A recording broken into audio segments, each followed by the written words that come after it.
আজকে আপনাদের পরিচয় করাবো কৃষ্ণকুমার ধাক্কাত নামের এক ব্যক্তির সঙ্গে, যাকে অনেকে কেকে নামেও চেনেন, যিনি সম্প্রতি কোর্টের পাশে চায়ের দোকান খুলে সোশ্যাল মিডিয়ায় ভাইরাল হয়েছেন।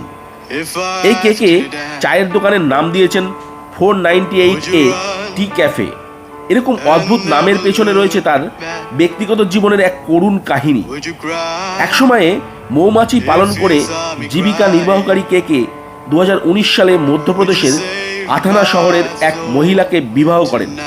কিন্তু দুর্ভাগ্যের বিষয় 2022 সালে তার স্ত্রী তাকে ছেড়ে চলে যান এবং তার বিরুদ্ধে বধূ নির্যাতন ও ভরণ পোষণের মামলা দায়ের করেন। আদালতের শুনানির জন্য প্রতিটা ডেটে এই কৃষ্ণকুমার ধাক্কাতকে 220 কিলোমিটার যাত্রা করে কোর্টে পৌঁছাতে হতো।